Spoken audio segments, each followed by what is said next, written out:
आज हम आपको महात्मा गांधी राष्ट्रपिता के साथ सत्य और अहिंसा के मार्ग पर चलने के लिए आमंत्रित करते हैं।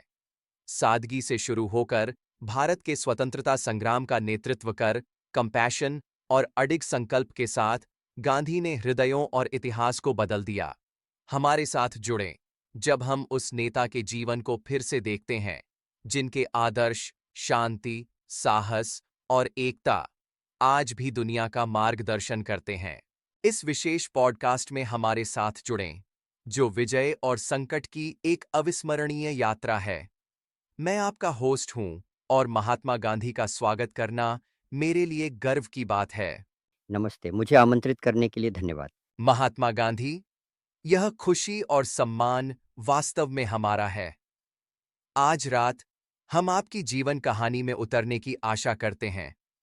आपके बचपन, आपकी संघर्ष, आपके आदर्श और आपकी विरासत। क्या हम शुरुआत से शुरू करें? हाँ, कृपया।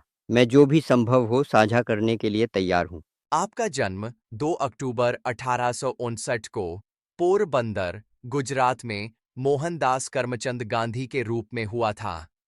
हमें अपने बचपन के बारे में बताइए, आपका परिवार और वे मूल्य जिन्होंने आपको एक लड़के के रूप में आकार दिया। मुझे एक ऐसे घर की याद है जिसमें प्रेम और शिक्षाएं भरी थीं। मेरे पिता करमचंद गांधी एक छोटे रियासत के दीवान मुख्यमंत्री थे।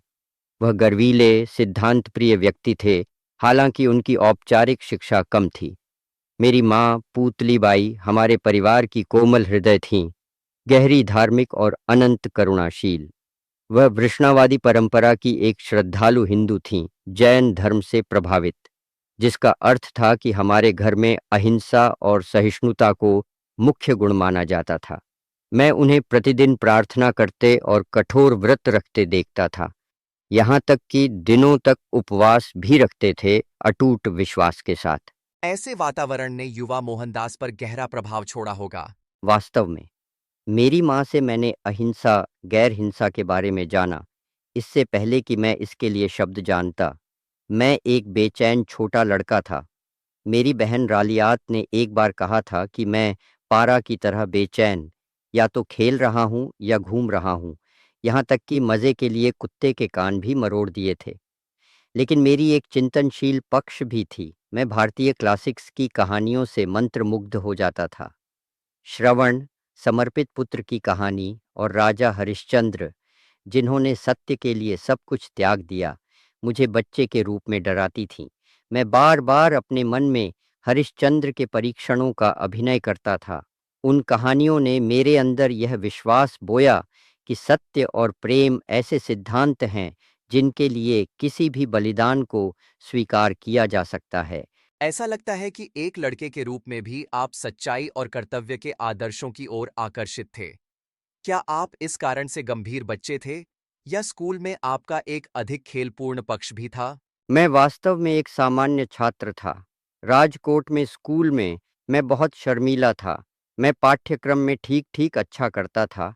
मैं एक औसत छात्र था, कक्षा में सबसे ऊपर नहीं, लेकिन मैं खेलों से बचता था और अपनी शर्म के कारण मुश्किल से ही बोलता था।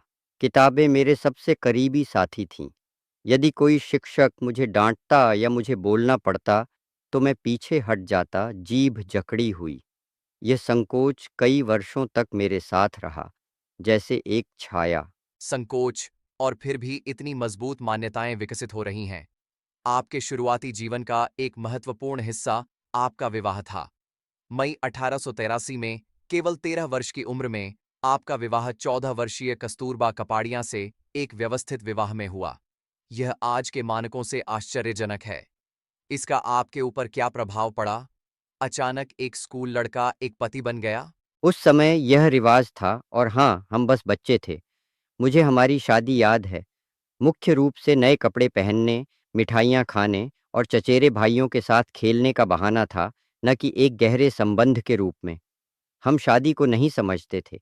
मेरे लिए कस्तूरबा, मैं उसे बाई कहता था, मेरी बचपन की दोस्त थी जो अचानक मेरी पत्नी बन गई। सच्चाई ये है कि मैं एक उत्साही युवा पति था। मैं उसकी संपत्ति था और कभी-कभी अनुचित भी।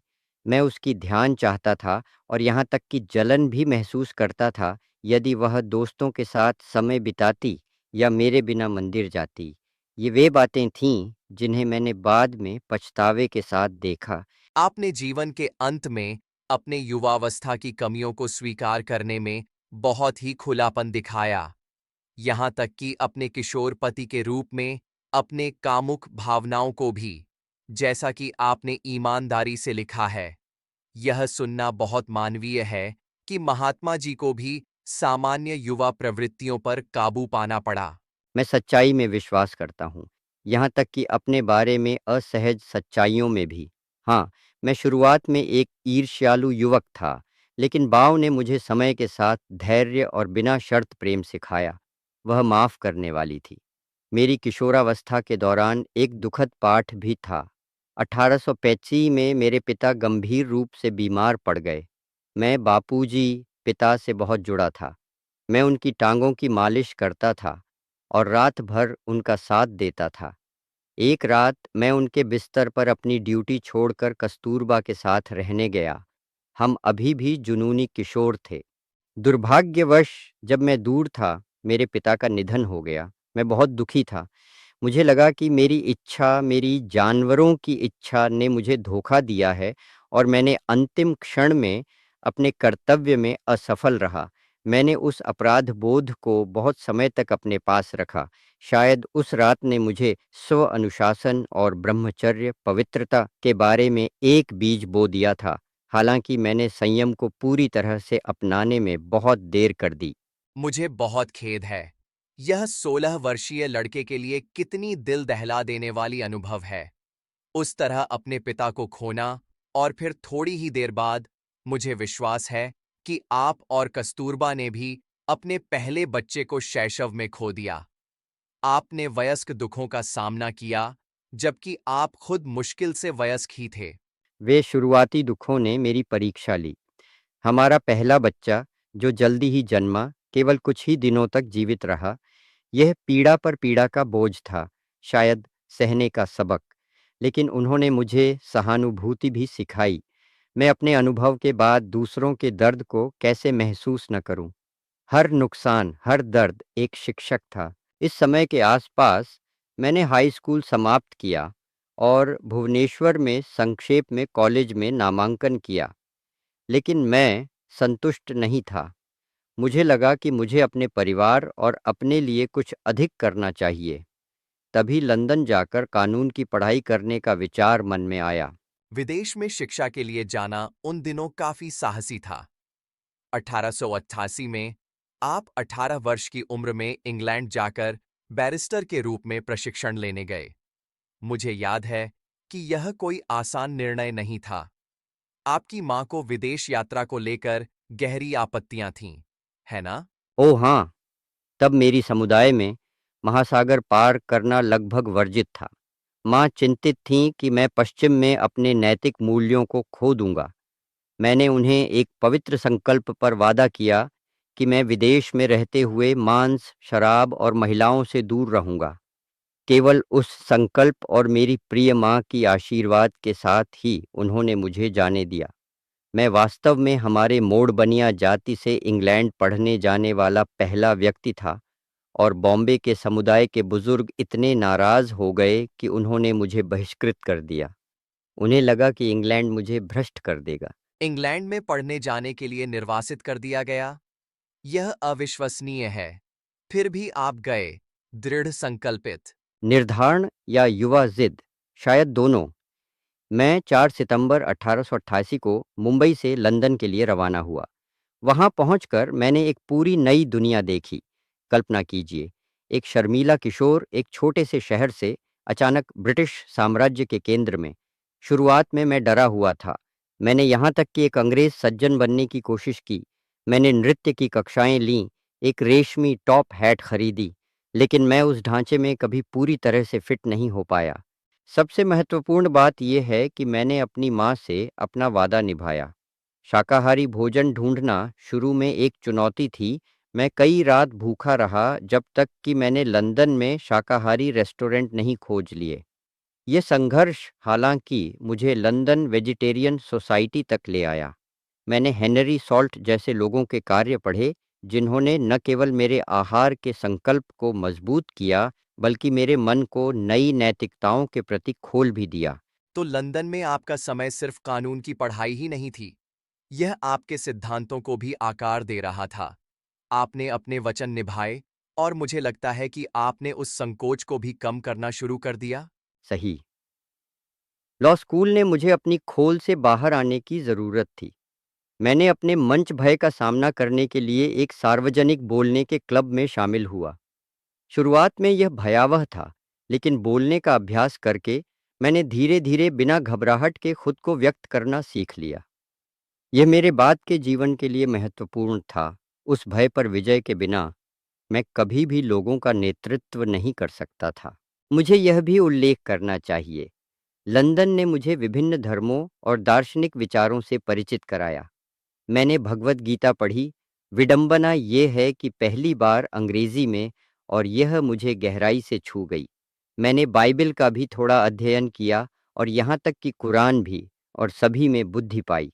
उदाहरण के लिए पर्वत पर प्रवचन ने मेरे हृदय को छुआ, और मैंने लियो टॉल्स्टॉय, महान रूसी लेखक, की रचनाओं की खोज की, जिनके ईसाई प्रेम और अहिंसा पर विचारों ने मुझे गहराई से प्रभावित किया। ये प्रभाव बाद में मेरी भारतीय विरासत के साथ मिलकर मेरी दार्शनिकता का निर्माण करने लगे। लेकिन मैं भटक गया। 3 साल बाद मैं बार परीक्षा में सफल हुआ। जून 1851 में 22 वर्ष की उम्र में मुझे लंदन में बार के लिए बुलाया गया। मैं आधिकारिक रूप से एक वकील था, लेकिन जब मैं अपनी डिग्री के साथ भारत वापस लौटा, तो भाग्य ने एक और झटका दिया। मुझे लौटने पर ही पता चला कि मेरी प्यारी माँ का निधन हो गया था जब मैं दूर था। मेरे परिवार ने मुझे नहीं बताया। डर था कि यह मेरी पढ़ाई से ध्यान भटका सकता है। मैं घर पहुंचा, एक नए बने बारिस्टर के रूप में। तभी मुझे यह खबर मिली कि मेरी जिंदगी का मार्गदर्शक प्रकाश, मेरी माँ, अब नहीं रहीं। ओ मेरे, घर पहुंचकर विजेता बनकर केवल उस दिल टूटने का सामना करना पड़ा। मैं उस पल में तुम्हारे गर्व और दुख के मिश्रण की कल्पना नहीं कर सकता। यह जीवन के परीक्षणों में से एक था। मुझे जल्दी से खुद को संभालना पड़ा। अब मुझे अपने परिवार का समर्थन करना था। मैंने बॉम्बे में कानून का अभ्यास करने का प्रयास किया, लेकिन मुझे स्वीकार करना होगा, मैं शुरुआत में एक भयानक वकील था। अदालत में मैं गवाहों से आक्रामक तरीके से पूछताछ करने में बहुत शर्मीला था। परिणाम, मेरी बॉम्बे की प्रैक्टिस काफ़ी शर्मनाक तरीके से असफल हो गई। फिर मैंने अपने गृहनगर राजकोट में याचिकाएं तैयार करने का प्रयास किया, ताकि मैं मामूली जीवन यापन कर सकूं, लेकिन वह भी तब तक समाप्त हो गया जब मैंने एक ब्रिटिश अधिकारी को नाराज कर दिया। ऐसा लग रहा था कि मैं भारत में वकील के रूप में अपनी पहचान नहीं बना पा रहा हूं। और तभी एक अप्रत्याशित अवसर आया, है ना?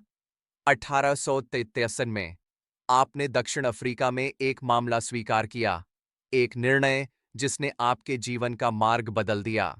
बिल्कुल। कभी-कभी असफलता हमारे सही रास्ते का द्वार खोल देती है। काठियावाड़ से एक मुस्लिम व्यापारी, दादा अब्दुल्लाह, ने मुझे दक्षिण अफ्रीका में 1 साल का अनुबंध दिया, ताकि मैं एक कानूनी विवाद में मदद कर सकूं। मुझे नताल में उसके चचेरे भाई की मदद करनी थी। उन्हें किसी ऐसे व्यक्ति की ज़रूरत थी जो भारतीय और अंग्रेज़ी कानून जानता हो, और मैं वहीं था, खुद को साबित करने के लिए उत्सुक। मैंने अवसर को पकड़ लिया, सोचते हुए, ठीक है, चलो एक नए महाद्वीप पर कानून आजमाते हैं। मुझे नहीं पता था कि दक्षिण अफ्रीका में मुझे क्या इंतज़ार कर रहा है। वह मेरे पूरी तरह से एक और पक्ष को जगा देगा। दक्षिण अफ्रीका वह परीक्षा स्थल साबित हुआ जहां मोहनदास गांधी महात्मा में परिवर्तित हो गए। क्या आप हमें उस क्षण तक ले जा सकते हैं जब आपने पहली बार वहां वास्तव में अन्याय का सामना किया? मैं 1893 में पीटर मैरिट्सबर्ग में ट्रेन पर हुई घटना की बात कर रहा हूं, जो लगभग एक किंवदंती बन गई है। उस ट्रेन यात्रा अभी भी मेरी यादों में जीवंत है। मैं दक्षिण अफ्रीका में केवल कुछ ही दिनों से था। एक ठंडी शाम को मैंने एक प्रथम श्रेणी के डिब्बे में चढ़ाई, मेरे पास एक मान्य प्रथम श्रेणी का टिकट था, लेकिन सफ़ेद रेलवे अधिकारियों के लिए मेरी भूरी त्वचा मेरी टिकट से अधिक महत्वपूर्ण थी। उन्होंने मुझे तीसरी श्रेणी में जाने का आदेश दिया।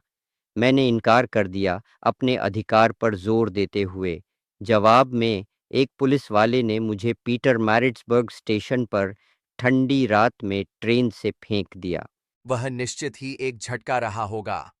आप एक युवा वकील थे, शिक्षित और सम्मानित, फिर भी अपने रंग के कारण इंसान से कम माना गया। मैं कांप रहा था, ठंड और अविश्वास के साथ। वह सर्दी का मौसम था और जैसे ही रात उतरी, मैं उस स्टेशन के प्रतीक्षा कक्ष में अकेला कांप रहा था। मुझे भोर से पहले एक विकल्प चुनना था।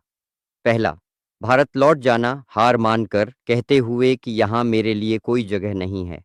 या दूसरा, रुकना और लड़ना, मुट्ठी से नहीं, बल्कि अपनी गरिमा और अधिकारों पर जोर देकर। सुबह की पहली रोशनी तक मैंने अपना निर्णय ले लिया। मैं रुकूंगा और ऐसी अन्याय का विरोध करूंगा, न केवल अपने लिए, बल्कि उन सभी भारतीयों के लिए भी जो जातीय पक्षपात के तहत पीड़ित हैं। उस रात एक मोड़ था, वह क्षण जब सत्याग्रह का बीज मेरे हृदय में बोया गया। हालांकि मुझे अभी इसका नाम नहीं पता था, इसने मुझ में कुछ जागरूक किया, सत्य को पकड़ने और अन्याय के खिलाफ नफरत के बिना विरोध करने का संकल्प। उस एक रात ने आपके उद्देश्य को बदल दिया। उसके बाद आपने दक्षिण अफ्रीका में 21 साल भारतीय अधिकारों के लिए लड़ाई लड़ी। आपने यह कैसे किया? आप एक व्यक्ति थे जो पूरी प्रणाली के उपनिवेशी जातिवाद के खिलाफ थे। कोई भी आदमी लंबे समय तक नहीं। मैंने भारतीय समुदाय के आयोजन में मदद की।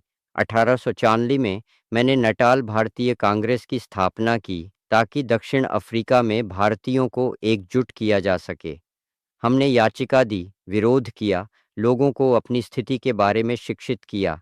समुदाय ने समर्थन किया। मैं अब अकेला नहीं था। कई परीक्षण हुए। 1857 में गोरे बसने वालों का एक भीड़ जो हमारे सक्रियता से नाराज थी, ने मुझे डरबन उतरते समय हमला किया।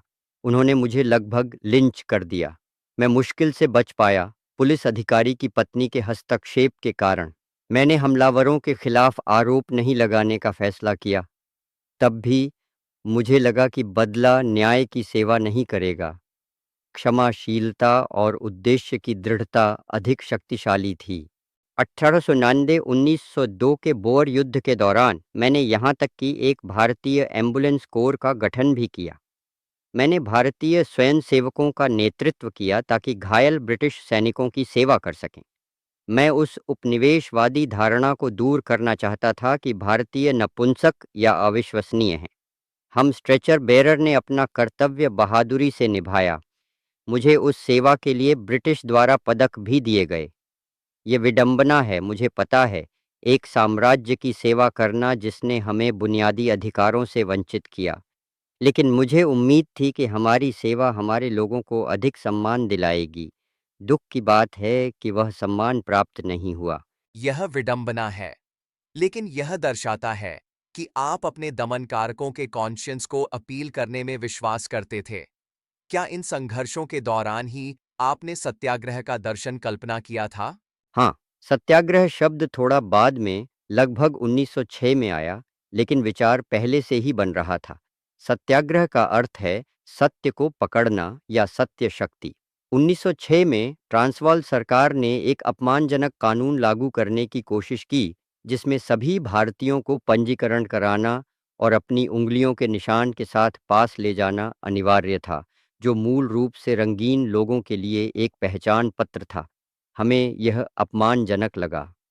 उस सितंबर में जोहानिसबर्ग में एक विशाल सभा में मैंने अपने लोगों से बिना हिंसा के इस कानून का विरोध करने का आग्रह किया। हमने वादा किया कि हम जेल, मारपीट जो भी आएंगे सहेंगे, लेकिन अन्याय के सामने झुकेंगे नहीं और घृणा के साथ बदला नहीं लेंगे।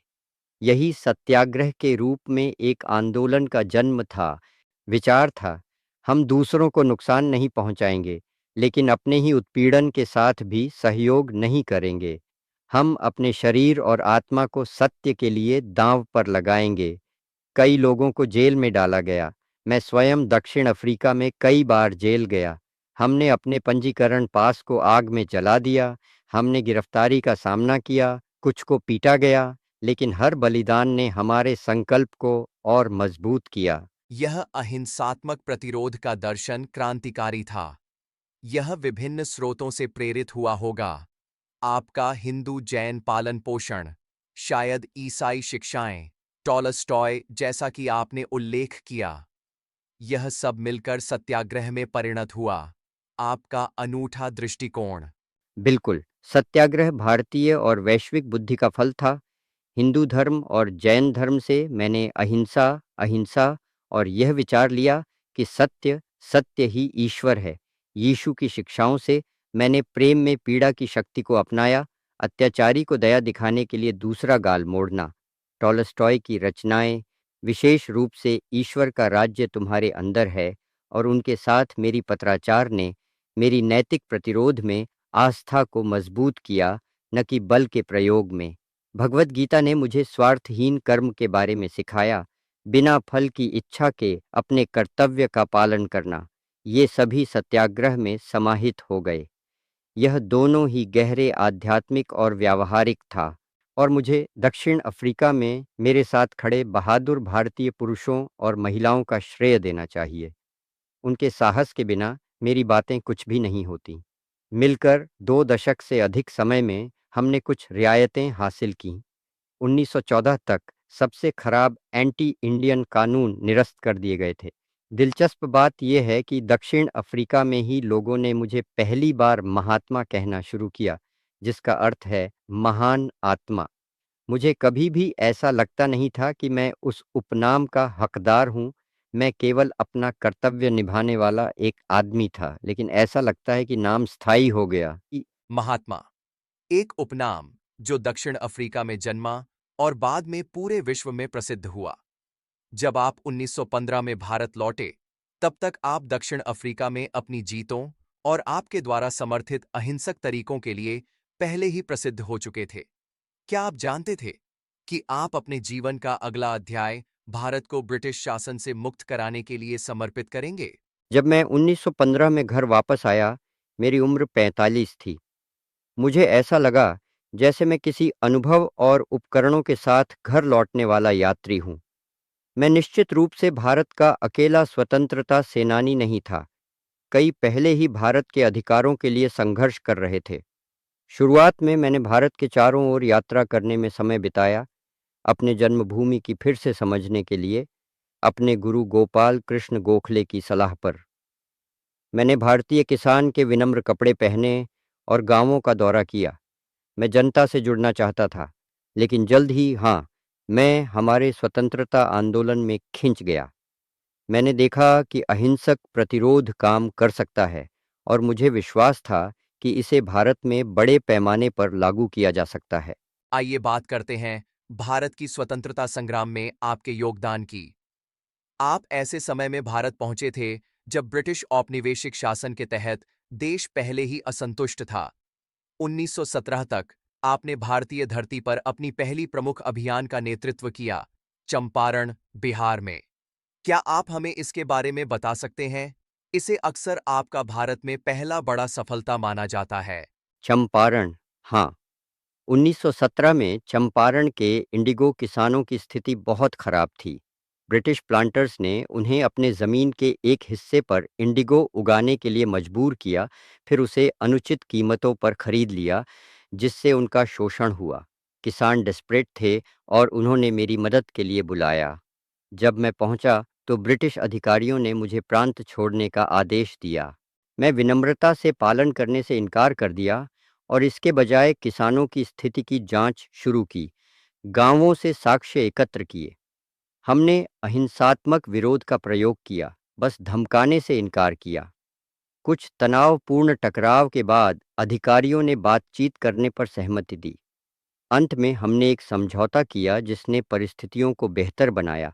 किसानों के लिए रिफंड और कठोर व्यवस्थाओं का रद्द करना। चंपारण शांतिपूर्ण नागरिक अवज्ञा के माध्यम से न्याय की जीत थी। यह भारत में मेरा पहला परीक्षण था कि सत्याग्रह स्थायी परिवर्तन ला सकता है, और यह सफल रहा। एक उल्लेखनीय जीत वास्तव में बिना हिंसा के जीती गई। और इसके बाद 1918 में एक और जीत हुई, गुजरात के खेड़ा में, जहां फसलों की विफलता से पीड़ित किसानों ने कर राहत की मांग की। हाँ, खेड़ा में बाढ़ के कारण फसलें खराब हो गई थीं और किसानों ने भूमि कर नहीं चुकाया। हमने ब्रिटिश अधिकारियों से उस वर्ष कर माफ करने की अपील की। उन्होंने इनकार कर दिया। इसलिए हमने कर हड़ताल का आयोजन किया। किसानों ने वचन दिया कि वे चाहे कुछ भी हो, कर नहीं देंगे। यह कठिन था क्योंकि कर न चुकाने का मतलब जमीन जब्त हो सकती थी, यहाँ तक कि जेल भी हो सकती थी। लेकिन उस संघर्ष में वल्लभ भाई पटेल जैसे नेता उभरे और समुदाय ने दृढ़ता से खड़ा रहा। हमने महीनों तक संघर्ष किया। अंत में सरकार ने आंशिक रूप से झुकाव किया। उन्होंने कर संग्रह स्थगित कर दिया और जब्त की गई संपत्तियों को भी वापस कर दिया। यह असहयोग की एक और जीत थी। इन शुरुआती सफलताओं ने हमारे तरीकों और मेरी नेतृत्व में भारतीयों के बीच विश्वास पैदा किया। तो 1918 के अंत तक आपकी प्रतिष्ठा बढ़ रही थी।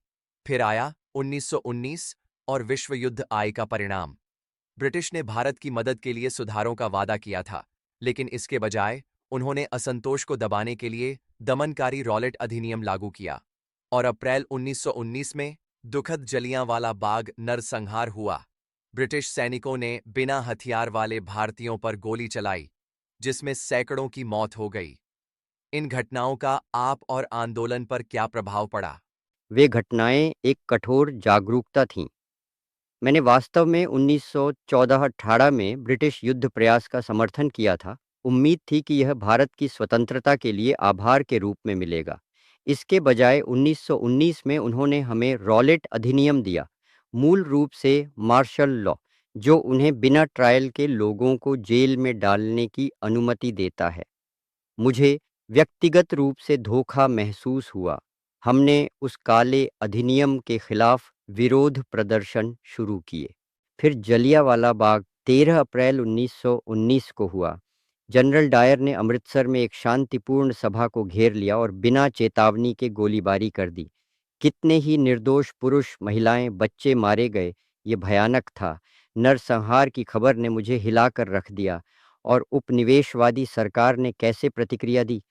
ब्रिटेन में कुछ लोगों ने डायर की प्रशंसा की। तब मुझे एहसास हुआ कि ब्रिटिश शासन के तहत न्याय की उम्मीद करना व्यर्थ है। ये स्पष्ट हो गया कि हमें पूर्ण स्वतंत्रता, स्वराज की मांग करनी चाहिए। ये मेरे लिए एक बदलाव का क्षण था। साम्राज्य के प्रति वफादारी से मैं असहयोग की ओर मुड़ गया।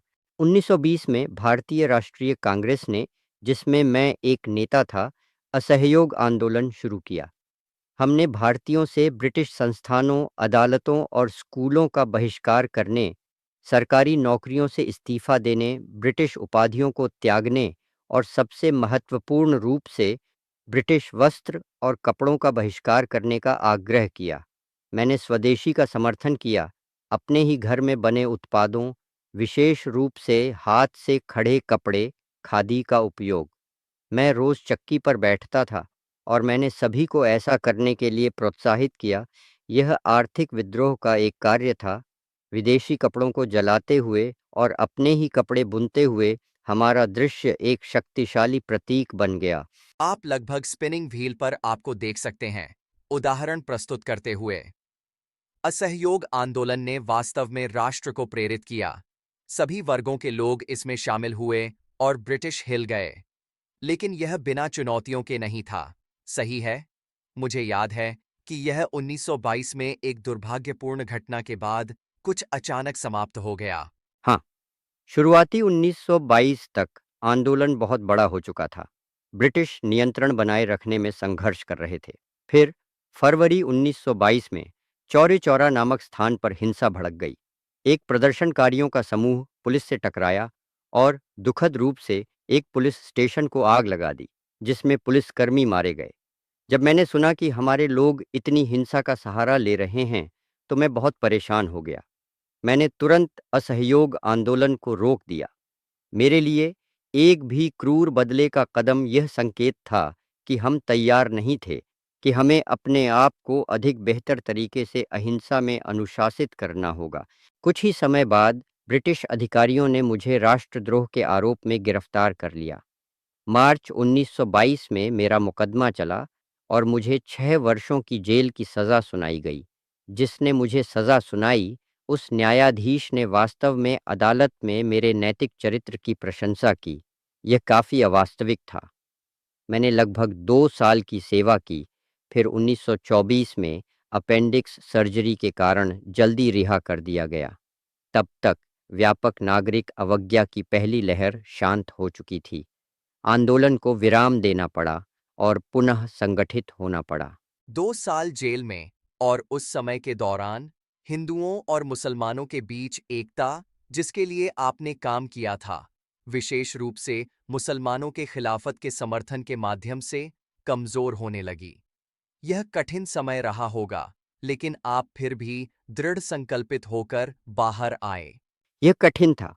मैं जेल से बाहर निकला तो पाया कि एकता कमज़ोर हो गई है और राजनीतिक दृश्य विभाजित है। इसलिए मैंने कुछ समय के लिए अपने ध्यान को उस पर केंद्रित किया जिसे मैंने रचनात्मक कार्य कहा। कतई और ग्राम उद्योगों को बढ़ावा देना, अस्पृश्यता के खिलाफ लड़ना और जो ग्रास रूट्स पर हिंदू मुस्लिम सौहार्द को बढ़ावा देना।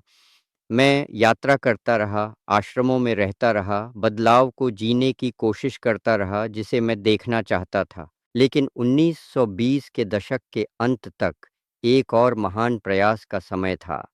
ब्रिटिश अभी भी सत्ता पर कायम थे, केवल मामूली सुधार कर रहे थे। इसलिए हमने एक नए व्यापक आंदोलन की तैयारी की जो दुनिया का ध्यान आकर्षित करेगा। क्या आप 1930 के प्रसिद्ध सेल्ट मार्च का उल्लेख कर रहे हैं, है ना? वह वास्तव में एक प्रतीकात्मक घटना थी। डांडी तक 240 मील की यात्रा, समुद्र तक जाकर नमक बनाना, ब्रिटिश कानूनों का उल्लंघन करते हुए। कृपया हमें उस ऐतिहासिक घटना की तस्वीर खींच कर दिखाएं। अरे! मैं लगभग फिर से उस समुद्री हवा को महसूस कर सकता हूँ। 12 मार्च 1930 को मैं अहमदाबाद के पास अपने साबरमती आश्रम से केवल 78 स्वयंसेवकों के साथ निकला। हम लगभग 12 मील प्रतिदिन चलते थे। जैसे-जैसे हम गांव-गांव से गुजरते गए, भीड़ बढ़ती गई। लोग रास्ते में खड़े हो जाते थे। पुरुष, महिलाएं, बच्चे हमें पानी देते हुए, हमारे मार्च में शामिल होते हुए। जब हम समुद्र तट के पास पहुंचे, तो हमारी संख्या हजारों में पहुंच गई थी। हम ब्रिटिश नमक कर के खिलाफ मार्च कर रहे थे, जिसने भारतीयों के लिए अपना खुद का नमक बनाना या इकट्ठा करना अवैध बना दिया था। कल्पना कीजिए, नमक जैसी मूलभूत चीज समुद्र का उपहार, कानूनों द्वारा नियंत्रित, जो सबसे गरीब लोगों को उच्च कीमतों पर खरीदने के लिए मजबूर कर रहा था। यह अत्याचार का एक आदर्श प्रतीक था। 6 अप्रैल को 24 दिनों के बाद हम डांडी में अरब सागर पहुंचे। भोर में मैं ज्वार में उतर गया और नमकीन मिट्टी और रेत का एक टुकड़ा उठाया और उसे भाप देकर अपने हाथ में एक चुटकी नमक बनाया, जिसे मैंने ऊपर उठाया। इसके साथ मैंने कहा, मैं ब्रिटिश साम्राज्य की नींव हिला रहा हूँ। और वास्तव में उस छोटी सी चुटकी नमक ने एक ज्वालामुखी को भड़का दिया। पूरे भारत में लाखों लोगों ने नमक कानून तोड़े, नमक बनाया, अवैध नमक खरीदा, नमक भंडारण केंद्रों पर मार्च किया। यह एक व्यापक नागरिक अवज्ञा का कार्य था। महिलाओं ने भी बड़ी संख्या में भाग लिया, जो अद्भुत था। उन्होंने विरोध प्रदर्शन का नेतृत्व किया और खुद ही नमक बनाया। ब्रिटिश ने कठोर बल का प्रयोग किया। उस अभियान में 60,000 से अधिक लोगों को गिरफ्तार किया गया। मैं स्वयं मई 1930 में गिरफ्तार हो गया था, इससे पहले कि मैं धरासरा सॉल्ट वर्क्स मार्च कर सकूं। लेकिन तब तक आंदोलन ने वैश्विक ध्यान आकर्षित कर लिया था। शांतिपूर्ण प्रदर्शनकारियों को पुलिस द्वारा लाठीचार्ज किए जाते देखना और फिर भी विरोध न करना दुनिया को प्रभावित कर गया। नमक मार्च शायद हमारे सबसे नाटकीय और सफल विरोध प्रदर्शनों में से एक था, जिसने ब्रिटिश शासन के नैतिक अधिकार को कमजोर कर दिया। ऐसा गहरा कार्य सबसे सरल पदार्थ नमक का उपयोग करके एक साम्राज्य को चुनौती देना।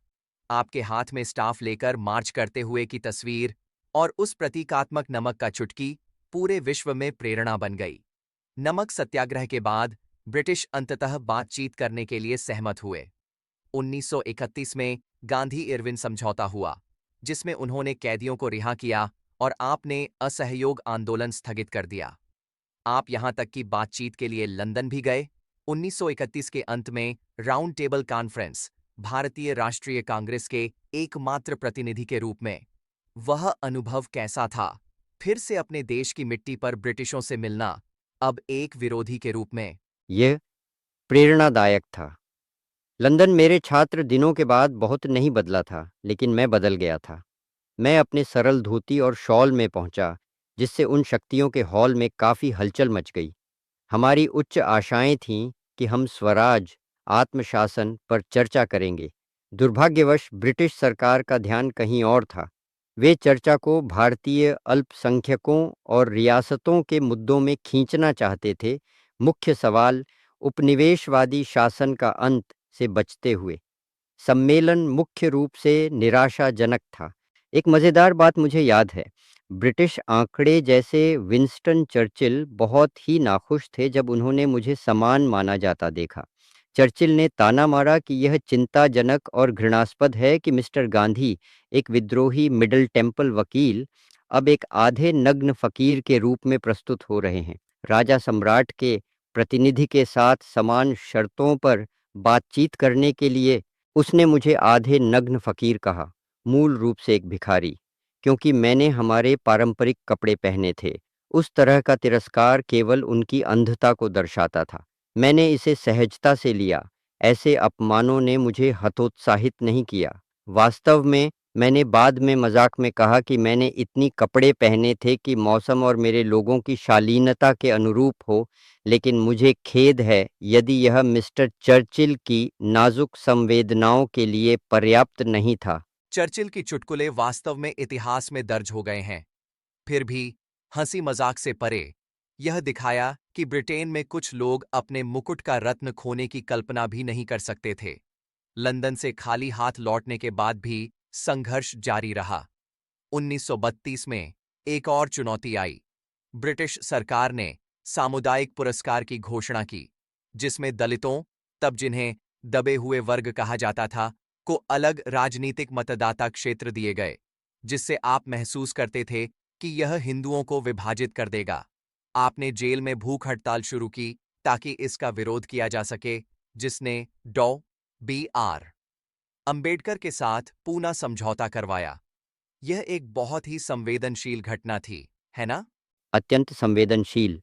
ब्रिटिश लोग विभाजित करो और शासन करो को बहुत पसंद करते थे। वे जाति के आधार पर मतदाताओं को विभाजित करके हमारे समाज में विभाजन को और मजबूत करते थे। मैं अस्पृश्यता समाप्त करने के अभियान में था, उन्हें हरिजन कहकर भगवान के बच्चे।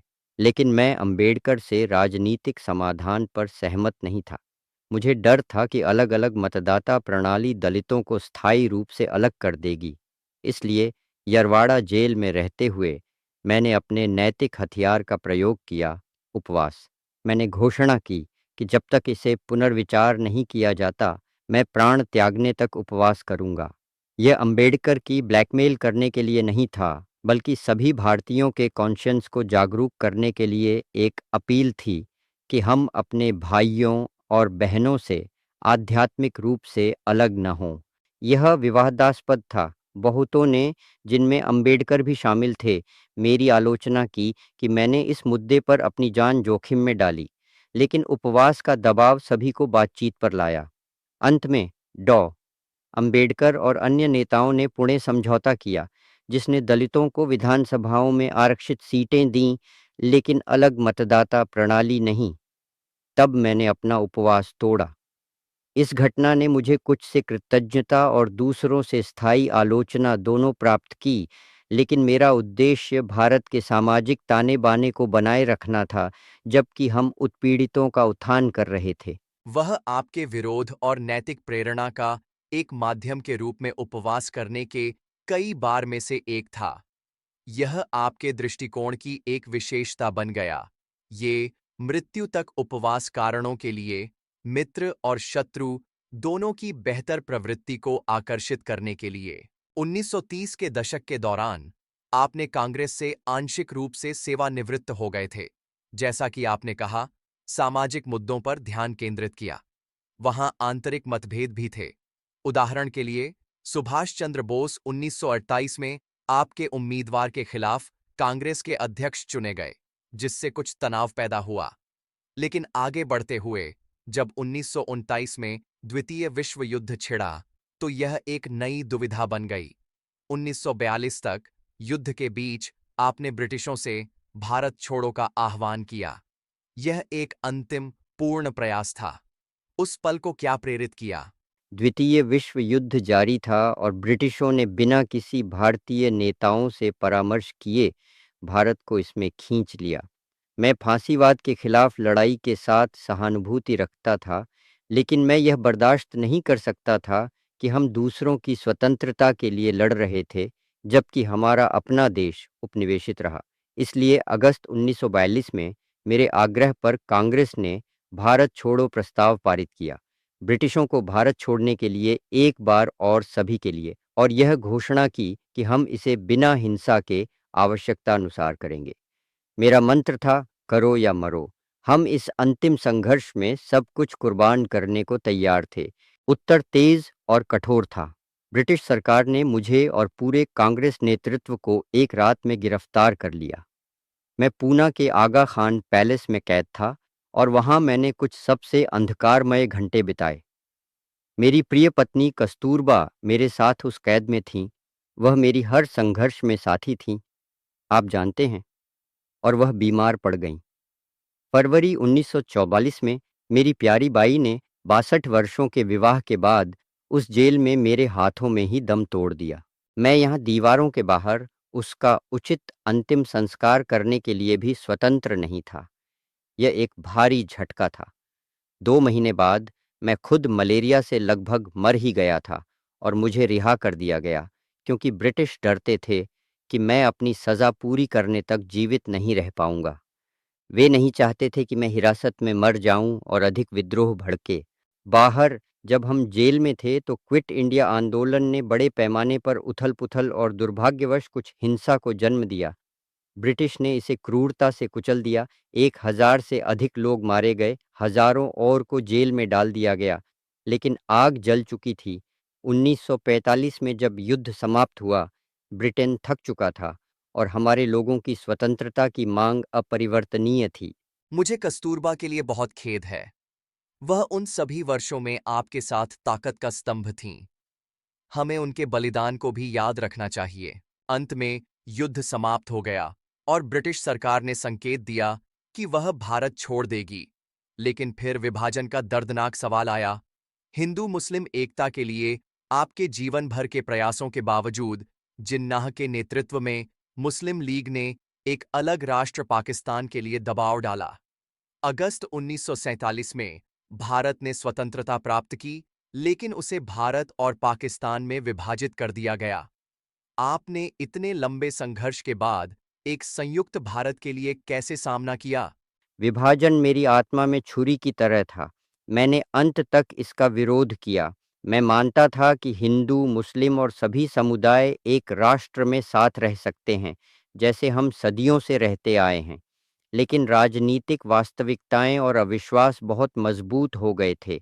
नेताओं नेहरू, पटेल, जिन्ना और ब्रिटिश ने विभाजन को समाधान के रूप में तय किया। मैं सत्ता में नहीं था, मैं केवल नैतिक आवाज़ था और मैं इसे रोकने में असफल रहा। 15 अगस्त 1947 भारतीय स्वतंत्रता दिवस मेरा सबसे गर्व का दिन होना चाहिए था, लेकिन मैंने उसे नहीं मनाया। इसके बजाय मैंने उस दिन को कोलकाता में बिताया, उपवास किया और हिंदू मुस्लिम रक्तपात के अंत के लिए प्रार्थना की। आप देखिए, जैसे जैसे स्वतंत्रता नज़दीक आई, भयानक सांप्रदायिक हिंसा फूट पड़ी। पंजाब में, बंगाल में, हर जगह नए सीमा पर लोग उजड़ गए। ऐसा लग रहा था जैसे सामूहिक मानसिकता टूट गई हो। हिंदू, मुसलमान, सिख जो पड़ोसी के रूप में रहते थे, एक दूसरे की हत्या करने लगे। ट्रेनें शवों से भरी हुई पहुंच रही थीं। पूरे गांव जला दिए गए। स्वतंत्रता की खुशी को नरसंहार और बड़े पैमाने पर पलायन के दुख ने ढक लिया।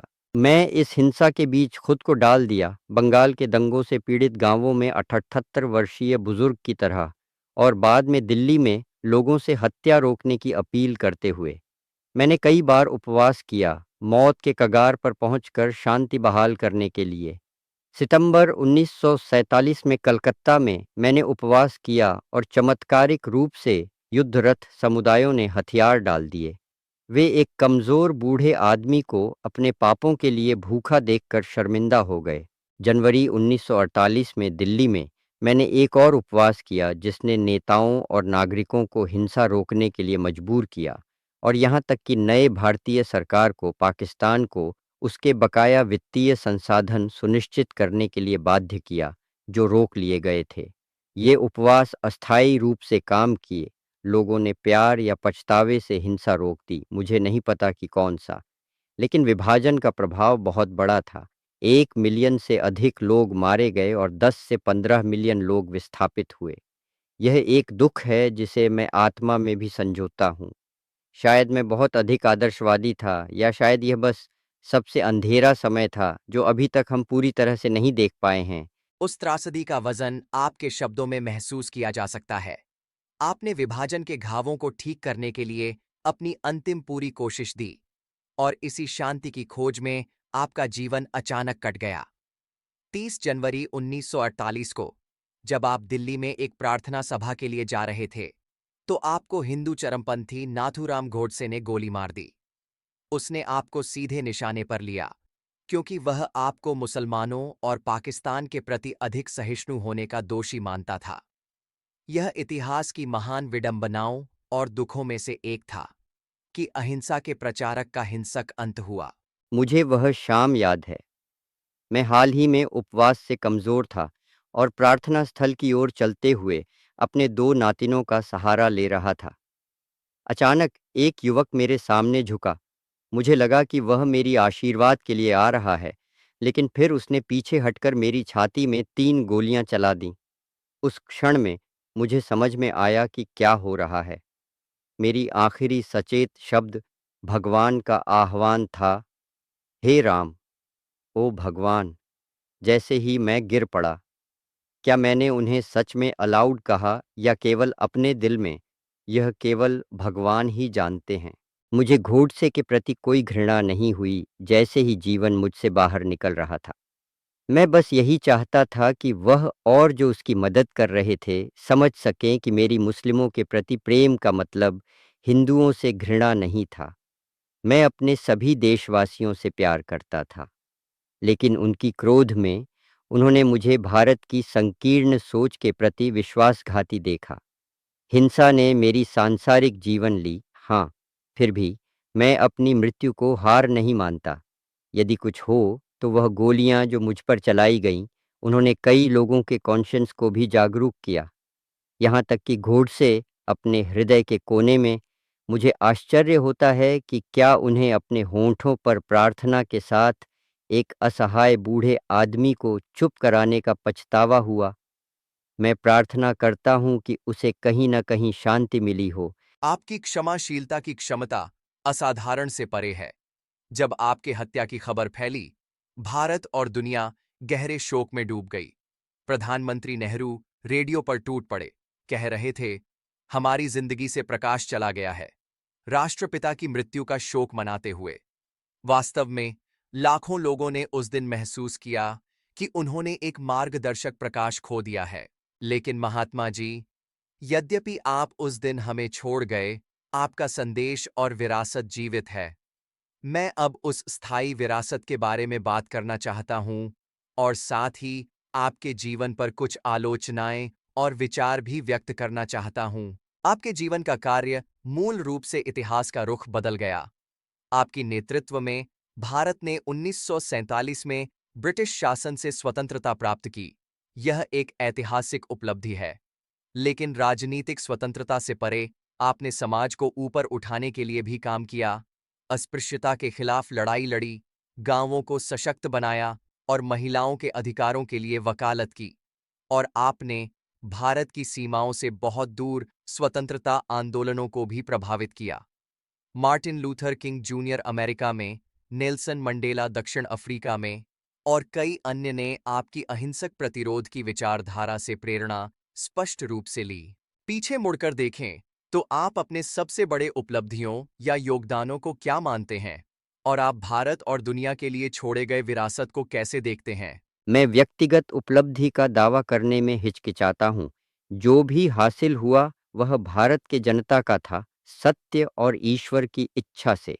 लेकिन यदि मुझे विचार करना पड़े, राजनीतिक रूप से हाँ, भारत को रक्तपात पूर्ण क्रांति के बिना स्वतंत्र कराने में मदद करना मैं आभारी हूँ। जब मैं भारत और पाकिस्तान को स्वतंत्र राष्ट्र के रूप में देखता हूँ, विभाजन के दर्द के बावजूद, तो मुझे लगता है कि मेरी जीवन का मिशन उस संदर्भ में पूरा हो गया। हमारे लंबे अहिंसा अभियान ने दुनिया को अत्याचार के खिलाफ लड़ने का एक नया तरीका दिखाया। जैसा आपने कहा, इसने दूसरों को प्रेरित किया। Acronym Martin Luther king junior ने अमेरिकी में नस्लीय अलगाव के खिलाफ गैर हिंसक नागरिक अधिकार प्रदर्शन अपनाए, और उन्होंने अफ्रीकी अमेरिकियों के लिए अधिक समानता हासिल करने में सफलता पाई। नेल्सन मंडेला और कई अफ्रीकी नेताओं ने, भले ही उन्हें कभी-कभी हथियारों का इस्तेमाल करना पड़ा हो, उस सिद्धांत से बहुत प्रेरणा ली कि उनके अत्याचार करने वाले भी नैतिक शक्ति से प्रेरित हो सकते हैं। यह तथ्य कि लोग गांधीवादी शब्द का उपयोग शांतिपूर्ण विरोध के लिए करते हैं, यह मेरी व्यक्तिगत बात नहीं है, बल्कि सत्याग्रह की शक्ति के बारे में है। यदि मैंने उस शक्ति को साबित करने में मदद की है, तो मैं खुश हूँ। सामाजिक रूप से, मैं भारत में अस्पृश्यता के खिलाफ चेतना के जागरूकता को एक महत्वपूर्ण योगदान मानता हूँ। मुझे दुख हुआ कि मैं जाति भेदभाव को पूरी तरह से समाप्त नहीं कर सका, लेकिन हरिजन जैसे शब्द और दलितों को समान अधिकार देने के लिए आंदोलनों ने हमारे प्रयासों के कारण कुछ प्रगति की। आर्थिक रूप से आत्मनिर्भरता और सादगीपूर्ण जीवन का विचार, जो चरखे द्वारा प्रतीक है, मैंने समझाने का प्रयास किया। मुझे लगता है कि यह आधुनिक औद्योगिकीकरण की अतिशयोक्तियों के खिलाफ एक प्रासंगिक विकल्प बना रहता है। लेकिन सबसे ऊपर, मैं कहूँगा कि मेरी सबसे बड़ी संदेश थी अपने सिद्धांतों के अनुसार जीवन जीने का उदाहरण, भले ही वह दोषपूर्ण था।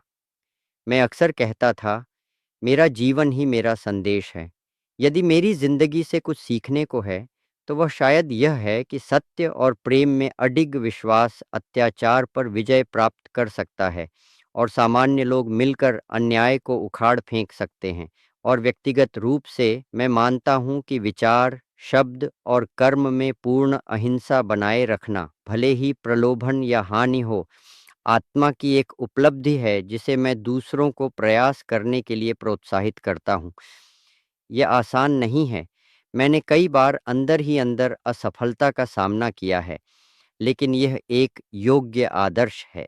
सच में, आपका जीवन एक गवाही बन गया है कि एक व्यक्ति का नैतिक साहस लाखों लोगों को प्रेरित कर सकता है और साम्राज्यों को गिरा सकता है। आपकी वजह से मार्च, बहिष्कार और उपवास जैसी रणनीतियां वैश्विक नागरिक प्रतिरोध की रणनीति का हिस्सा बन गईं। जैसा कि आपने बताया, डॉ. किंग का आंदोलन अमेरिका में विरोधी रंगभेद संघर्ष, यहां तक कि पोलैंड में सॉलिडेरिटी आंदोलन और अन्य सभी गांधीवादी तरीकों की प्रतिध्वनि है। और भारत के भीतर, आप सही हैं, अस्पृश्यता को समाप्त करने और ग्रामीण स्वनिर्भरता को सुधारने का आंदोलन बाद के सुधारकों जैसे विनोबा भावे के कार्य में फलित हुआ। आज आपका जन्मदिन 2 अक्टूबर विश्व भर में अहिंसा का अंतर्राष्ट्रीय दिवस के रूप में मनाया जाता है। भारत में आप बापू, राष्ट्रपिता के रूप में पूजे जाते हैं।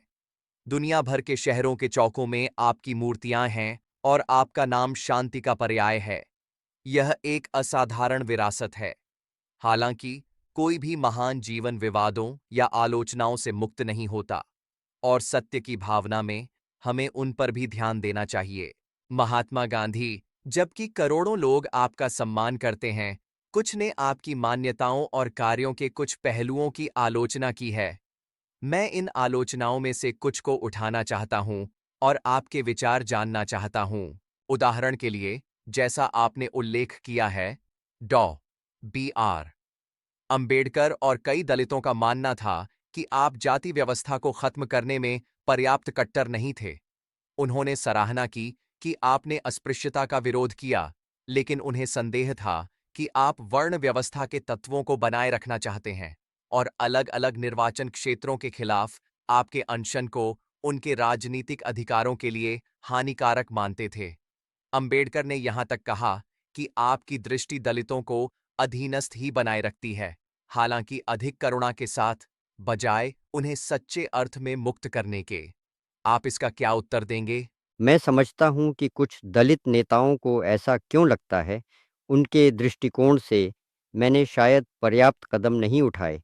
मैं वर्ण 4 व्यापक व्यावसायिक श्रेणियों के आदर्श में विश्वास करता था, लेकिन बिना किसी उच्च या निम्न की धारणा के। मैं भोलेपन से सोचता था कि हम हिंदू समाज में सुधार कर सकते हैं ताकि अस्पृश्यता को समाप्त किया जा सके और एक सामंजस्यपूर्ण सामाजिक व्यवस्था बनी रहे। पुनः विचार करने पर मैं समझता हूँ कि जो लोग सदियों से उत्पीड़ित रहे हैं, उनके लिए वर्ण व्यवस्था का पूर्ण विनाश ही पर्याप्त होगा। शायद मैं बहुत धीमे कदम उठाने वाला था। हालांकि मुझे स्पष्ट करना चाहिए, मैंने कभी दलितों को नीच नहीं देखा। मैंने उन्हें हरिजन, ईश्वर के बच्चे कहा, सच्चे प्यार से। हालांकि बाद में मुझे पता चला कि कुछ लोग उस शब्द को उपेक्षापूर्ण मानते थे। मेरे तरीके, उपवास और नैतिक अपील वही थे जो मैं जानता था। अंबेडकर राजनीतिक उपायों का समर्थन करते थे और भाषण में अधिक टकरावपूर्ण थे। हम दृष्टिकोण में भिन्न थे, लेकिन हमारा लक्ष्य उत्थान था।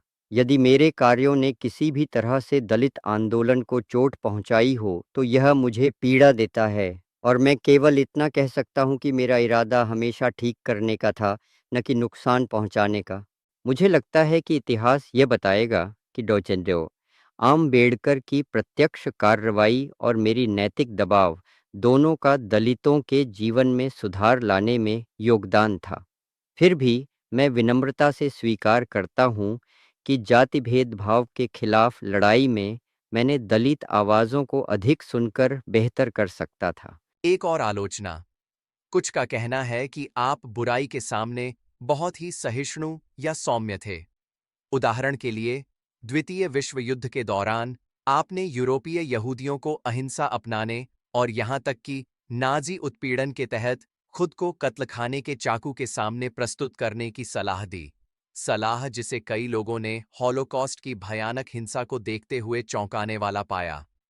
विंस्टन चर्चिल और अन्य ने आपकी अहिंसा को तानाशाहों के सामने भोलेपन के रूप में देखा। आप पूरी तरह से निर्दयी दुश्मनों के खिलाफ अहिंसा की प्रभावशीलता का कैसे बचाव करते हैं? आह! ये सैद्धांतिक है, क्योंकि मुझे हिटलर का सामना सीधे नहीं करना पड़ा। मैंने लिखा भी था कि यदि मैं नाज़ी जर्मनी के तहत यहूदी होता, तो मैं भी अहिंसा का पालन करता और घृणा के बजाय मृत्यु को स्वीकार करता। मुझे पता है कि यह कितनी अवास्तविक, यहाँ तक कि आक्रामक लगती है कई लोगों के लिए। अहिंसा एक अत्यंत साहस का सिद्धांत है, न कि त्वरित परिणामों के लिए रणनीति। नाजी फांसीवाद जैसे शत्रु के खिलाफ शायद रक्षात्मक युद्ध आवश्यक था। कई लोग ऐसा ही तर्क देते हैं। मैं उन लोगों का निर्णय नहीं करूंगा जिन्होंने हथियारों के साथ हिटलर का मुकाबला किया। वह शासन पूरी बुराई का प्रकट था। मेरा आशा हालांकि यह थी कि सबसे अंधकारमय समय में भी यदि कुछ लोग अहिंसा और क्षमाशीलता का समर्थन करते हैं, तो यह मानवता के लिए एक प्रकाश बन जाएगा। मेरा दृष्टिकोण तत्काल जीवनयापन की गारंटी नहीं देता। ये गारंटी देता है कि यदि पर्याप्त लोग इसे अपनाते हैं, तो क्रूरता अंततः कोई आधार नहीं रख पाएगी। लेकिन मैं स्वीकार करता हूँ, समाज स्तर पर अहिंसा मुख्य रूप से तभी काम करती है जब अभी भी कुछ विवेक शेष हो जिसे अपील की जा सके, या जब उत्पीड़क को कार्य करने के लिए दबे हुए लोगों का सहयोग चाहिए। नाजी शिविरों में अफसोस की बात है, न तो कोई स्थिति मौजूद थी। शायद मेरी सलाह वहाँ अधिक नैतिक आदर्श थी, बजाय एक व्यावहारिक समाधान के। मैं उस आलोचना को स्वीकार करता हूँ। यह बहुत ईमानदार जवाब है। अब व्यक्तिगत स्तर पर यह नाजुक है। अपने बाद के वर्षों में आपने संयम के विवादास्पद प्रयोग किए। आपने युवा महिलाओं, जिनमें आपकी पौत्री भी शामिल हैं, को नग्न अवस्था में आपके पास सोने के लिए रखा ताकि आपकी पवित्रता की कसम का परीक्षण किया जा सके। इससे तब और अब दोनों समय आपकी आलोचना हुई है। कई लोगों का मानना है कि यह अनुचित और कपटपूर्ण था। आपके सार्वजनिक नैतिक रुख को देखते हुए आप अपने जीवन के उस अध्याय को कैसे समझाते हैं? मैंने उम्मीद की थी कि यह सामने आएगा और मैं इससे पीछे नहीं हटता। उन प्रयोगों, जैसा कि मैंने उन्हें कहा, में मेरी निर्णय की त्रुटि थी। अब मैं इसे देखता हूँ। मुझे समझाने की कोशिश करने दीजिए, न कि इसे सही ठहराने के लिए, बल्कि संदर्भ प्रदान करने के लिए। 1906 से मैंने ब्रह्मचर्य का व्रत लिया था, विचारों और कर्मों में पूर्ण ब्रह्मचर्य। 1940 के दशक तक मुझे लगा कि वर्षों की ब्रह्मचर्य के बावजूद मैंने वासना से भरे विचारों पर पूर्ण नियंत्रण प्राप्त नहीं किया है। विभाजन हिंसा की उथल-पुथल में मेरी यह लगभग अंधविश्वासी मान्यता थी कि यदि मैं खुद को पूरी तरह शुद्ध कर सकूं, तो यह मेरे चारों ओर हो रही हिंसा को शांत कर सकता है। मैंने आंतरिक और बाह्य अहिंसा को जोड़ा, इसलिए मैंने मूर्खता से खुद का परीक्षण किया, युवा महिलाओं के पास सोते हुए बिना उन्हें छुए, यह देखने के लिए कि क्या मैंने वास्तव में इच्छा पर विजय प्राप्त कर ली है। मैंने हमेशा सुनिश्चित किया कि कोई शारीरिक दुराचार न हो और महिलाएं स्वेच्छा से मदद करने को तैयार थीं। कभी-कभी तो इस अजीब खोज में मेरी मदद करने के लिए जोर भी देती थीं, अपने समर्पण से। हालांकि मुझे अब एहसास हुआ, और तब भी मुझे संदेह था, कि यह हानिकारक और अनुचित था।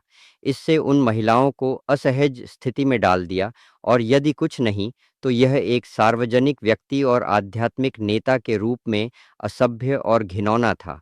मेरे अपने विश्वसनीय अनुयायी जैसे मीराबेन और अन्य इससे परेशान हो गए थे। आपके समय के इतिहासकार और श्री रामचंद्र गुहा जैसे लोग ने इसे सही मायनों में अव्याख्येय और असंवेदनशील कहा है। यदि मैं इसे फिर से करने का मौका पाता, तो मैं ऐसी प्रयोगशालाएं नहीं करता। मैं इसके बजाय अधिक पारंपरिक तरीकों से आंतरिक शुद्धि की खोज करता। मुझे खेद है कि इससे उन युवा महिलाओं और मेरे अनुयायियों को कोई भी परेशानी या भ्रम हुआ। यह मेरी आत्म अनुशासन के प्रति उत्साह से उत्पन्न एक निर्णय में चूक थी। उसको इतनी ईमानदारी से संबोधित करने के लिए धन्यवाद। इसे एक गलती के रूप में स्वीकार करना विनम्रता दिखाता है। एक और आलोचना का बिंदु। आपके जीवन के शुरुआती दौर में, विशेष रूप से दक्षिण अफ्रीका में, कुछ लोगों ने यह भी बताया कि आपने काले अफ्रीकियों का अपमान करने वाले टिप्पणी की। उदाहरण के लिए, आपने भारतीयों के काफिरों की तरह व्यवहार किए जाने की शिकायत की और एक समय कहा कि भारतीय और यूरोपीय आर्यन विरासत साझा करते हैं, यह सुझाव देते हुए कि भारतीय स्वदेशी अफ्रीकियों से श्रेष्ठ हैं। इससे कुछ आधुनिक आलोचकों ने आपको आपके शुरुआती वर्षों में जातीय पूर्वाग्रह के साथ लेबल किया है। इसका आपका क्या जवाब है? यह एक दर्दनाक बात है, लेकिन मुझे अपनी विकास यात्रा को स्वीकार करना चाहिए। हाँ, जब मैं पहली बार दक्षिण अफ्रीका गया था, तो मैं मुख्य रूप से वहाँ के भारतीयों की स्थिति की चिंता करता था। मैंने अपने शुरुआती लेखनों में कभी-कभी काफिर शब्द का प्रयोग किया, जो काले अफ्रीकियों के लिए अपमानजनक शब्द है, और शिकायत की कि भारतीयों को मूल अफ्रीकियों के समान ही माना जा रहा है, जैसे कि यह कोई अपमान हो। ये बयान पूर्वाग्रहपूर्ण और अज्ञानपूर्ण थे, जो मेरी जाति सचेत उपनिवेशवादी समाज में पली बढ़ी सोच को दर्शाते हैं। मैंने अभी तक उन नस्लीय रवैये को नहीं छोड़ा था, जिन्हें हमने ब्रिटिश साम्राज्य में पाला-पोसा था। लेकिन मैं यह कहूँगा, क्योंकि मैं दक्षिण अफ्रीका में अधिक समय तक रहा, मैंने अफ्रीकी नेताओं के साथ अधिक बातचीत की और उनके द्वारा सहनी गई अन्यायों को फ़र्स्ट हैंड देखा। मेरी दृष्टि व्यापक और बदल गई। 1900 के दशक की शुरुआत तक, और निश्चित रूप से जब मैं दक्षिण अफ्रीका छोड़ रहा था, मैं अफ्रीकियों के पक्ष में भी बोल रहा था और हमारे संयुक्त प्रयास भी थे। मैंने सार्वजनिक रूप से बोअर और ब्रिटिश भेदभाव का विरोध किया, विशेष रूप से अत्याचारों को देखने के बाद। बाद के वर्षों में मैंने हॉवर्ड थर्मैन जैसे महान अफ्रीकी अमेरिकियों और जॉन डूबे जैसे नेताओं को अपने परिचितों में गिना, और बेशक नेल्सन मंडेला जैसे नेताओं ने बाद में समझा कि मैं अफ्रीकी अधिकारों का दुश्मन नहीं था। उन्होंने नस्लवाद के खिलाफ हमारे संघर्ष की प्रशंसा की। तो हाँ, मुझे अपनी पूर्वाग्रहों को दूर करना था। मुझे अपनी शुरुआती अज्ञानता और जातिवादी टिप्पणियों का खेद है, लेकिन मैं लोगों से आग्रह करता हूँ कि वे मेरी यात्रा को एक मानवीय यात्रा के रूप में देखें। मैं उन शुरुआती दृष्टिकोणों से विकसित हुआ। 1940 के दशक के गांधी सभी प्रकार के जातिवाद के खिलाफ दृढ़ता से खड़े थे। वास्तव में मेरी मृत्यु से कुछ ही दिन पहले मैंने जो अंतिम पत्र लिखा था, वह दक्षिण अफ्रीकी सरकार को था, जिसमें भारतीय और मूल अफ्रीकी आबादी के बेहतर उपचार की अपील की गई थी। मेरा जीवन निरंतर आत्मशुद्धि का जीवन था। मैंने पूर्वाग्रह को उस समय छोड़ने की कोशिश की जब भी मुझे इसका पता चलता, जैसे कोई सांप अपनी खाल छोड़ता है। यह सुनकर अच्छा लगता है कि आप ईमानदारी से उसका सामना कर रहे हैं। यह याद दिलाता है कि महान आत्माओं को भी सीखना और बढ़ना पड़ता है। और वास्तव में इतिहास में दर्ज है कि विकास, वह युवा वकील जिसने कभी दक्षिण अफ्रीका में भारतीयों के लिए अलग स्थिति की मांग की थी, वह परिपक्व नेता बन गया जिसने सभी जातियों की समानता का समर्थन किया। अंत में कुछ आलोचक, विशेष रूप से संघर्ष के उफान के दौरान, मानते थे कि आप कभी-कभी बहुत समझौता कर लेते थे। उदाहरण के लिए, विभाजन को स्वीकार करना जबकि आप इसका विरोध कर रहे थे, या चौरी चौर्रा के बाद अपने चरम पर असहयोग आंदोलन को समाप्त कर देना, या भगत सिंह जैसे क्रांतिकारियों को फांसी से बचाने में असमर्थ होना। दूसरी ओर, कुछ, जैसे बोस, मानते थे कि आप कांग्रेस के भीतर बहुत अधिक तानाशाही थे, अपनी विचारधारा को दूसरों पर थोपते हुए। आप उन आलोचनाओं पर क्या सोचते हैं? अगर आप हर किसी को खुश करने की कोशिश करते हैं, तो आप अंत में किसी को भी खुश नहीं कर पाते, ऐसा कहा जाता है। मुझे अपने आंतरिक आवाज़ से मार्गदर्शन लेकर कठिन निर्णय लेने पड़े। हाँ, मैंने भीड़-भाड़ वाले आंदोलनों को तब बंद कर दिया जब वे हिंसक हो गए, क्योंकि अहिंसा मेरे लिए अनिवार्य थी। कई लोग, जिनमें मेरे कुछ सबसे करीबी सहयोगी भी शामिल हैं, असहमत थे और निराश थे, लेकिन मैं उन निर्णयों के साथ खड़ा हूँ। मैं अस्थायी रूप से रद्द किए गए आंदोलन को रक्त रंजित जीत से बेहतर मानता हूँ। विभाजन के बारे में, मैं वास्तव में इसे अपने दिल में कभी स्वीकार नहीं कर पाया, लेकिन जब यह हकीकत बन गया, तो मैंने पीड़ा को कम करने की पूरी कोशिश की। मैं शायद ही अकेले इसे रोक सकता था, बिना किसी नागरिक युद्ध को आमंत्रित किए। भगत सिंह और अन्य सशस्त्र क्रांतिकारियों के संबंध में मुझे उनके देशभक्ति के प्रति गहरी सहानुभूति थी, लेकिन मैं उनके तरीकों का समर्थन नहीं करता था। मैंने वायसराय से भगत सिंह की मृत्यु दंड की रियायत के लिए अपील की थी, हालांकि वह भी अन्य मामलों में मेरी तरह उपवास या उत्साह के साथ नहीं था। शायद मुझे उस युवा प्रतिभाशाली जीवन को बचाने के लिए और प्रयास करना चाहिए था, लेकिन मुझे डर था कि यदि मैं और आगे बढ़ता तो हिंसा का समर्थन करने का दिखावा हो सकता है। यह एक महीन रेखा है और शायद मैंने वहां भावना से अधिक सिद्धांत को महत्व दिया। कांग्रेस के भीतर मैंने नैतिक अधिकार से नेतृत्व करने की कोशिश की, न कि डिक्टेट से। लेकिन हाँ, मेरा प्रभाव मजबूत था। लोग कहते हैं कि मैं जिद्दी था और मेरे पास अहिंसा के बारे में मेरा तरीका या हाईवे जैसी सोच थी। मैं केवल इतना ही कह सकता हूँ, मैंने पूरी तरह से माना कि अहिंसा के बिना हमारे संघर्ष की आत्मा खो जाएगी। यदि उस विश्वास ने मुझे कठोर दिखाया तो वह ठीक है। मैंने आधिकारिक पदों से दूर कदम रखा। 1925 के बाद मैं कांग्रेस अध्यक्ष नहीं था, केवल मार्गदर्शन भूमिकाओं के लिए। लेकिन मेरा नैतिक वजन निश्चित रूप से मौजूद था और मैं इनकार नहीं करता कि मैंने इसका उपयोग आंदोलन की दिशा को नियंत्रित करने के लिए किया। मैं केवल इतना ही कह सकता हूँ कि मैंने ऐसा एक ईमानदार विश्वास से किया कि यह सबसे अच्छा था। इतिहास तय करेगा कि मैं कहाँ सही था या गलत। धन्यवाद कि आपने इन सभी बिंदुओं को इतनी ईमानदारी से संबोधित किया। यह दर्शाता है कि विरासतें जटिल हैं, यहां तक कि महात्मा गांधी की भी। फिर भी किसी भी आलोचना के बावजूद सर्वसम्मति यह है कि आपके जीवन ने इस दुनिया में अत्यंत अच्छा किया। मैं आपके दर्शन में एक पल बिताना चाहता हूं, वे मूल सिद्धांत जो आपको मार्गदर्शन करते थे। आपके विश्वासों के केंद्र में सत्य, सत्य और अहिंसा, अहिंसा थे। क्या आप हमें इन सिद्धांतों की व्याख्या कर सकते हैं और क्यों आपको विश्वास था कि इनमें इतनी शक्ति है? साथ ही शायद आप साझा कर सकते हैं कि आपका आध्यात्मिक दृष्टिकोण हिंदू धर्म, जैन धर्म, ईसाई धर्म आदि से प्रेरित इन विचारों को कैसे प्रभावित करता है? मेरा दर्शन नया नहीं है, यह पहाड़ों जितना पुराना है। मैंने केवल प्राचीन ज्ञान को आधुनिक संघर्षों में लागू किया है। दो स्तंभ हैं, सत्य और अहिंसा। मेरे लिए वे एक ही सिक्के के दो पहलू हैं। मैं अक्सर कहता था, सत्य ही भगवान है। सत्य से मेरा मतलब केवल सत्यवादिता से नहीं है, बल्कि वास्तविकता या परम नैतिक व्यवस्था के संदर्भ में सत्य है। उस सत्य के साथ सद्भाव में जीवन जीना धर्म है।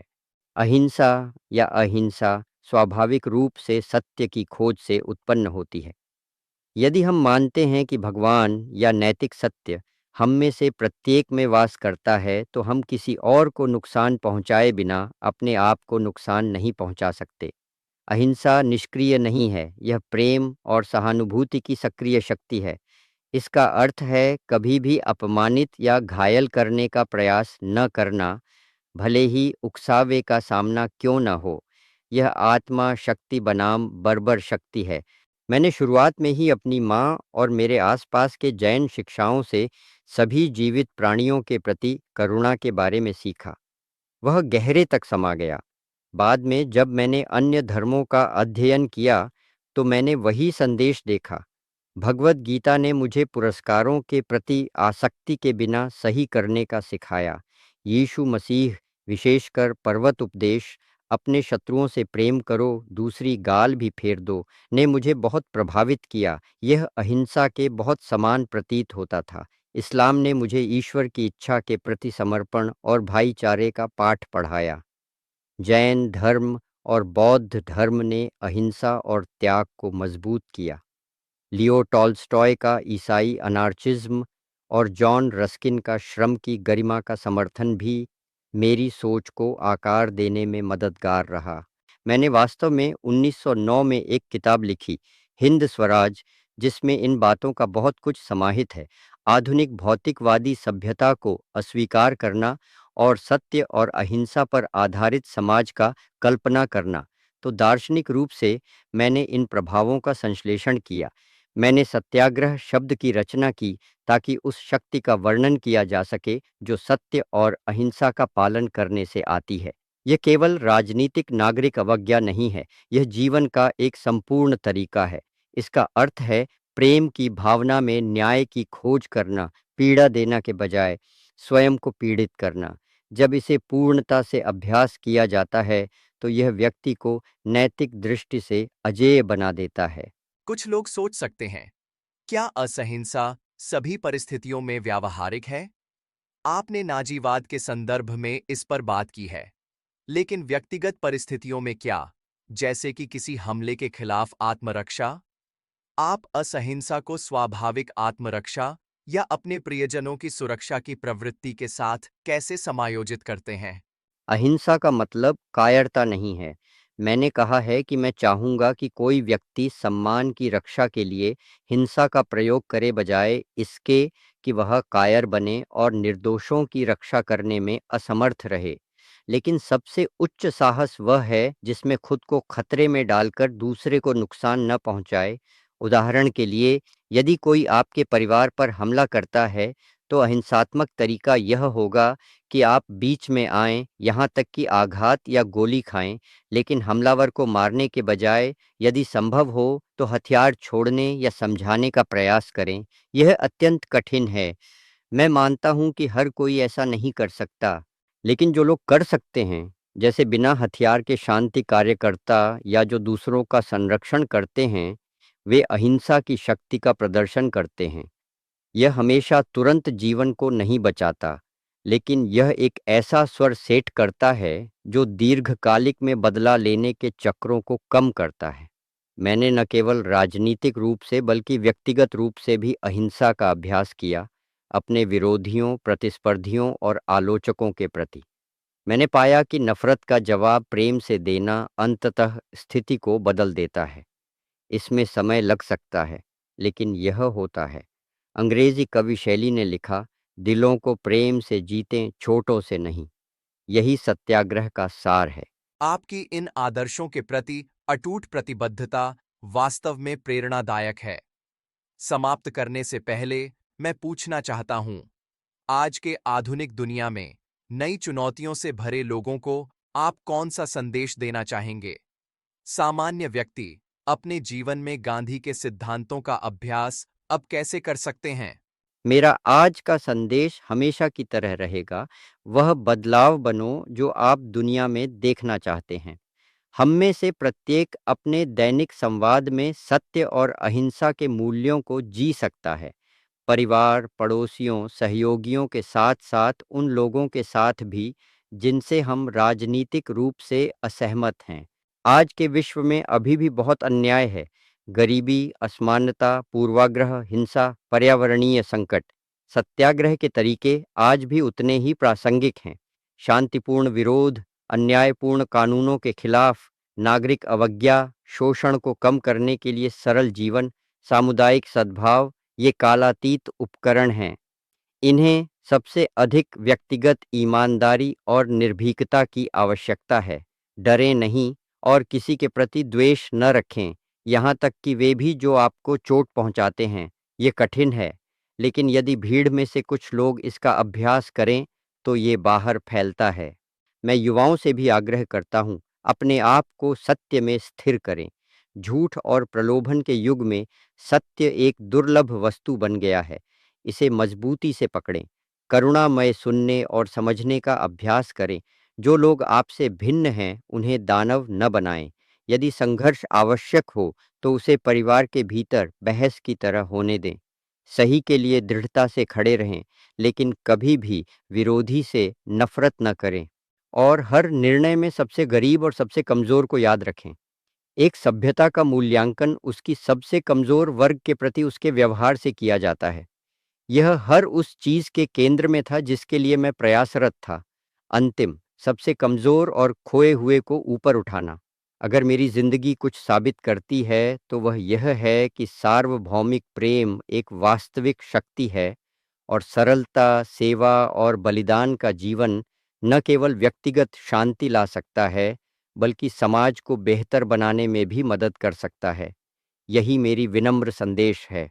महात्मा गांधी, धन्यवाद। अपने सफर, अपनी बुद्धि और अपने दिल को हमारे साथ साझा करने के लिए धन्यवाद। आपकी बात सुनकर मुझे ऐसा लगता है जैसे हम जीवित महात्मा की उपस्थिति में हैं, न केवल ऐतिहासिक घटनाओं की समझ प्राप्त कर रहे हैं, बल्कि उस नैतिक मूल के बारे में भी जान रहे हैं जिसने उन्हें मार्गदर्शन किया। हम उसके साथ पोरबंदर की गलियों से लेकर पीटर मैरिट्सबर्ग के ट्रेनों तक चले हैं, दांडी के नमक के मैदानों से लेकर नोआखली की दुखद सड़कों तक। हमने एक आदमी, कोई परफेक्ट आदमी नहीं, बल्कि एक महान आत्मा वाला आदमी को अपने ही दोषों और एक अन्यायपूर्ण दुनिया का सामना साहस, विनम्रता और प्रेम के साथ करते देखा है। हमारे श्रोताओं से यह बातचीत गांधी की भावना को आप में जागृत करे। जब हम अपने संघर्षों का सामना कर रहे हैं, तो आइए उस कमजोर आकृति को याद करें जिसने साबित किया कि एक व्यक्ति की अडिग सच्चाई और अहिंसा के प्रति प्रतिबद्धता वास्तव में अत्याचार की नींव हिला सकती है। बापू, तुम्हारी रोशनी बुझी नहीं है। ये हम सभी में चमकती रहती है जो अच्छाई में विश्वास करने की हिम्मत करते हैं। प्रकाश हम में से प्रत्येक में है। इसे साझा करने में मदद करने के लिए धन्यवाद। और धन्यवाद, प्रिय श्रोता, इस असाधारण यात्रा में हमारे साथ जुड़ने के लिए। आइए महात्मा की विरासत को अपने जीवन में आगे बढ़ाएं। अपने शब्दों में सत्य, अपने कार्यों में करुणा और अपने आत्माओं में साहस के साथ। यह रहा गांधी जीवित हैं, महात्मा के अवतार के साथ एक बातचीत। अगली बार तक याद रखें, शांति की शक्ति आपके हाथों में है। महात्मा गांधी की विरासत हमें याद दिलाती है कि असली ताकत करुणा और न्याय के प्रति अटूट प्रतिबद्धता में है। यदि उनकी कहानी आपको प्रेरित करती है, तो इस एपिसोड को अपने दोस्तों और परिवार के साथ साझा करें। आइए उनके शांति और सद्भाव का संदेश हर घर और हर दिल में जीवित रखें। जय हिंद। भारत माता की जय।